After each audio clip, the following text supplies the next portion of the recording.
Hello and welcome back to the channel. Today's video is going to be how I was able to identify this C4 transmission enough that I was able to get parts for it. Now, the way I did this is through CHAT GPT, and I knew that there were a couple unique items on this particular transmission that would help me narrow down, its model. The first was this input shaft that goes in on the bell housing end. This shorter end of it is 24 spline, and the other end with the longer spline is 26 spline. And that was unique to like 1972 to like 1980. I'll put that at the bottom of the video here once I verify that. But that was one of the unique features, and the other one was the filler tube for the transmission. It goes into the pan itself, and evidently this transmission came with a case fill or a pan fill or case fill. So I narrowed it down that way, and I put that information into CHAT GPT, and it asked me for more numbers that were located on the transmission. So I'm going to take the camera off the tripod, and I'm going to show you where those numbers are located and show you the final results that I was able to come up with through CHAT GPT. All right, here's a better look at the pan fill unit that I have, and I don't know where the top fill or the casting fill was located, but that's not what I have. So let me show you some of the other information that CHAT GPT asked for. During my initial, they asked about the length of this tail shaft housing, and they gave like 3 different lengths, and mine was neither one of them, or of the 3 that they showed, and mine measured out 13 inches. And I put that information in, and it narrowed it down to mid-size car or a truck, a small truck. So, but I'm going to spin around here and show you the numbers. And CHAT GPT asked for told me the location. Now right here you can see a casting date, and it says it says 74. And that's one of the things that helped me narrow down the year of this.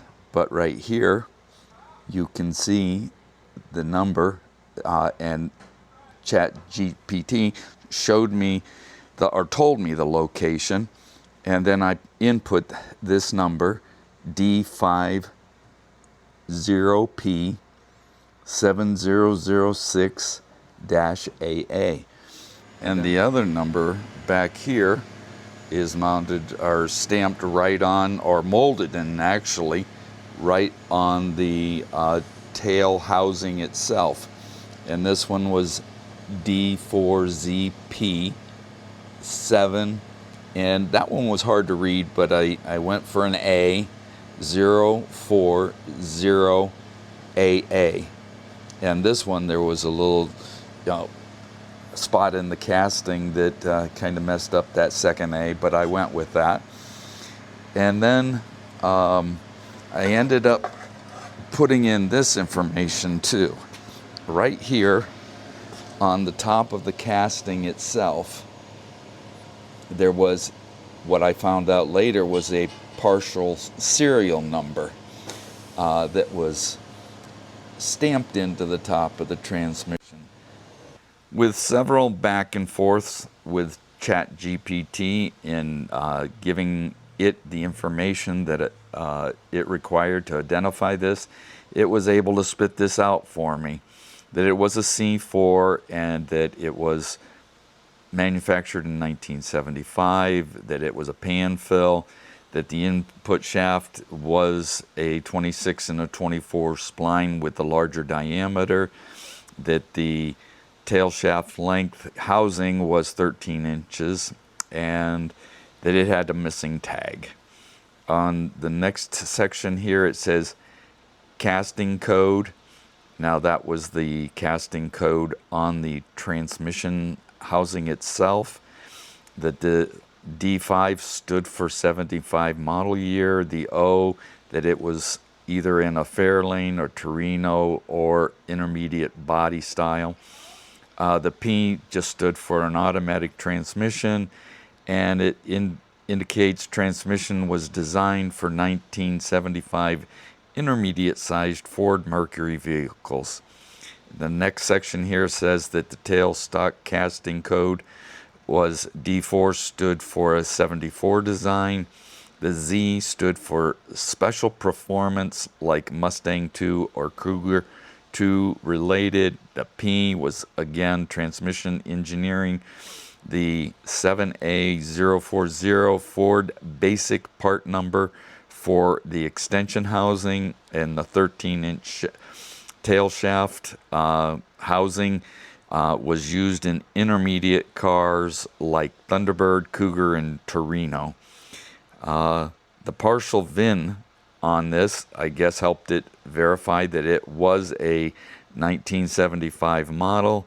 It indicates original vehicle was likely a 1975 Thunderbird Mercury Cougar XR-7. Servo and gear train assumed typical for this spec. The likely H or R servo depending on the engine. The forward clutch was a 3-disc pack. Intermediate clutch is a 3 or 4 disc. Band intermediate single or double wrap. The gear ratios there as you see. And then on the conclusion, the transmission is a 1975 Ford C4 pan-fill model built at Wixom, most likely used in a Ford Thunderbird or Mercury Cougar XR7 with a 302 or 351. It is a mid-length shaft unit with the large input shaft configuration, making it suitable for moderate power application. Even without the ID tag, the transmission has been positively identified using all available casting and stamping data. And I wrote in there most likely tag code, because again, I asked CHAT GPT what was the most likely code on that stamp, and it told me that it was either a PJA or a PKA. All right, I'm going to spin around here and conclude this, but that's the information I got and how I identified my transmission. And with this information and the help of my local transmission guy, who's a friend, I was able to order all the parts. And that's what my next video is going to be on. Now, I've never rebuilt any automatic transmission, but with his guidance, he lent me his book on the C4s, and I'm going to delve into this and see if I can't get this thing freshened up for use in one of the upcoming projects.